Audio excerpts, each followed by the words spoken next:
Imagine scrolling through your feed during election season. Every post feels like a perfectly scripted rally cry, promises of change, draining the swamp, making things fair again. And then an 80-year-old story about talking farm animals hits you like a gut punch. This is us. We've seen this before. Hi, this is David Lapadat's channel. Music PhD, lifelong history digger, and someone who can't stop seeing George Orwell's warnings everywhere he looks. Today we're diving deep into Animal Farm, not just the cute barnyard fable you skimmed in school, but the brutal, razor-sharp allegory that exposes how revolutions quietly betray the people who fight for them. And here's what they don't tell you. This little book, written in 1945, predicted exactly how power works in our age of algorithms, deepfakes, and alternative facts. Stick around, because by the end you'll see why Animal Farm isn't just haunting modern elections, it's practically narrating them. Let's go. The story kicks off on Manor Farm, run by the neglectful, drunken Mr. Jones. One night, old Major, an old prize boar, gathers the animals and delivers a fiery vision.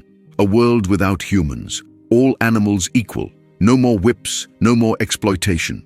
He teaches them the anthem Beasts of England and lays out the 7 commandments of animalism. Then he dies, but the spark is lit. On Midsummer's Eve, the animals revolt. They drive Jones out, rename the place Animal Farm, and paint the commandments on the barn wall. Early days are electric. Everyone works together. Harvests break records. The pigs, smartest of the bunch, take charge of planning. Snowball dreams big, sketching plans for a windmill that will bring electricity and ease the labor. Napoleon stays quiet, but the cracks appear fast. The pigs start keeping the milk and apples for themselves.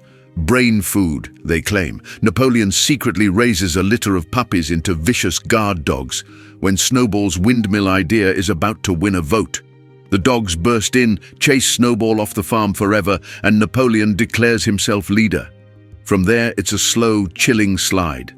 The windmill becomes Napoleon's obsession, built by exhausted animals, destroyed by storms, rebuilt again and again. Every setback is blamed on Snowball, the traitor. Commandments get quietly edited overnight. No animal shall kill any other animal becomes without cause. Squealer, the slick propaganda pig, convinces everyone that things are better than ever, even as rations shrink and purges begin. Boxer, the loyal horse, just works harder, repeating, "I will work harder," and Napoleon is always right. By the end, the pigs walk on 2 legs. They drink whiskey with the neighboring human farmers. The commandments are replaced by one line. All animals are equal, but some animals are more equal than others. And when the other animals peer into the farmhouse window, they can't tell the pigs from the men anymore. Orwell packs the entire Russian Revolution, from Lenin's dreams to Stalin's terror, into this tiny fable. But the real genius? He shows how tyranny doesn't arrive with tanks, it arrives with excuses. Let's break down the players, because these aren't just animals. Old Major = Karl Marx and Lenin, the utopian visionary who dies before the mess begins. Napoleon = Joseph Stalin, silent, ruthless, consolidates power step by step. Snowball = Leon Trotsky, brilliant, exiled, then blamed for everything. Boxer = the working class, loyal, strong, tragically expendable. Squealer = state propaganda media, twists reality so smoothly you almost believe it. The sheep = the obedient masses, bleating whatever slogan they're told.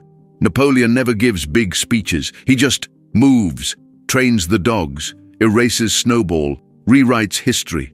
Boxer breaks your heart. He believes in the dream until the very end, even when they sell him to the glue factory and tell everyone he's in a hospital. And Squealer? He's the one who convinces the animals that black is white, that they've always been at war with the other farm, that the commandments always said what they say now. These characters aren't caricatures, they're mirrors. Here's what they don't tell you in school. Animal Farm isn't really about communism, it's about power, any power, and how it corrupts quietly, incrementally. The windmill? It's every grand promise that turns into forced labor for the many and luxury for the few. Propaganda? Squealer is every spin doctor, every algorithm that feeds you only what keeps you obedient. The sheep's mindless chants, that's the comment section. The echo chamber. The mob that flips from one slogan to the next without noticing. Orwell saw how language gets weaponized, how facts get edited overnight, how loyalty gets exploited until you're no longer useful. And in 2026, look around. Deepfakes rewriting speeches, alternative facts becoming official policy, leaders promising to tear down the occult elite, then toasting with them in private, grand infrastructure plans that somehow only enrich the connected. Bans on animal farms still pop up, pulled from reading lists because it's suddenly too political. Funny how that works. The scariest part, the animals never fully revolt again. They just accept it, because by then, they've forgotten what the original dream even was. Animal Farm isn't a warning about some far-off dictatorship. It's a mirror for any society, including ours, where power starts with the many and ends with the few. Orwell didn't write it to scare us, he wrote it to wake us up. So next time you hear a slogan that sounds too perfect, next time someone tells you the rules just evolved, next time the windmill gets promised one more time, ask yourself, which animal am I right now? Boxer, working harder while the dream slips away? One of the sheep, bleating along? Or maybe, just maybe, someone willing to remember what was written on the wall in the first place?